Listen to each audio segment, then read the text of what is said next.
নমস্কার, সাবনাভিক নিউজ নেটওয়ার্কে স্বাগত। কথায় আছে যে রাধে সে চুলো বাঁধে।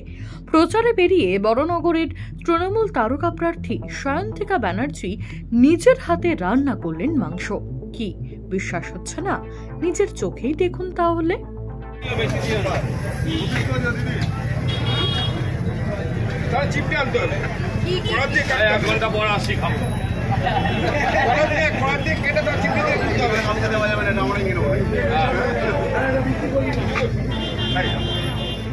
অভিনয় জগৎ সামলে জনসাধারণের কল্যাণে নিয়োজিত হয়েছেন অভিনেত্রী সায়ন্তিকা ব্যানার্জি। লোকসভায় টিকিট না পেলেও দল সায়ন্তিকাকে যে বড়নগরের জন্য ভেবে রেখেছে তা ভাবতে পারেনি কেউই। এদিকে বড়নগর উপনির্বাচনে তৃণমূল কংগ্রেস সায়ন্তিকা ব্যানার্জির নাম ঘোষণা করতেই নতুন করে অক্সিজেন পেয়েছে বড়নগরের তৃণমূল নেতৃত্ব। তবে এতদিনের বর্ষীয়ান নেতা তাপস রায়ের জায়গাটা নেওয়া এতটা সহজ যে নয় তা অবশ্য বুঝতে পেরেছেন তৃণমূল নেত্রী নিজেও। তাই তো নাম ঘোষণা হওয়ার পর থেকেই বড়নগরের পালস বুঝতে সকালবেলা সকলের দুয়ারে দুয়ারে পৌঁছে যাচ্ছেন সায়ন্তিকা। এদিন যেমন বড়নগর পৌরসভার 17 নম্বর ওয়ার্ডের বিভিন্ন এলাকায় দলীয় কর্মী সমর্থকদের নিয়ে বাড়ি বাড়ি প্রচার করলেন বড়নগর বিধানসভা উপনির্বাচনে তৃণমূল কংগ্রেস প্রার্থী সায়ন্তিকা ব্যানার্জি। প্রচারে বেরিয়ে এলাকার এক হোটেলে গিয়ে নিজের হাতে মাংস রান্না করলেন প্রার্থী সায়ন্তিকা।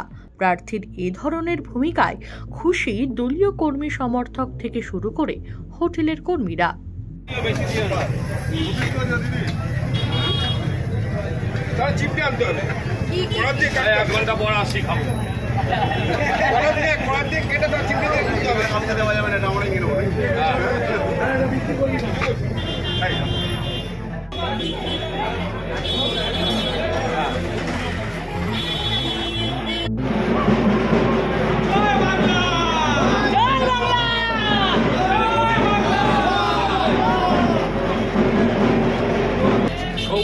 লোকসভায় দুজনকে জোড়া ফুলে ভোট দিতে হবে। আমাকে বিধানসভা ঠিক আছে, তুমি আমাকে আশীর্বাদ করবে বলো। হ্যাঁ, তোমার মেয়ের মতো তুমি মেয়েকে চান্স দেবে না? এর আগেও বুলেট চেপে সন্ধ্যাবেলা বড়নগরের রাস্তা দাপিয়ে বেড়াতে দেখা গেছে সায়ন্তিকাকে। রাত দিন এক করে প্রচারে মন দিয়েছেন সায়ন্তিকা। এখন দেখার এত পরিশ্রমের পর তার গলায় জয়ের মালা ওঠে কিনা। রাজা দে, সাবনাভিক নিউজ, বড়নগর। সমস্ত খবরের আপডেট পেতে লাইক করে সাবস্ক্রাইব করুন সাবনাভিক নিউজ। সেই সঙ্গে বেল বাটন প্রেস করতে ভুলবেন না। আপনাদের একটা সাবস্ক্রিপশন আমাদের জন্য অত্যন্ত মূল্যবান। জয় হিন্দ।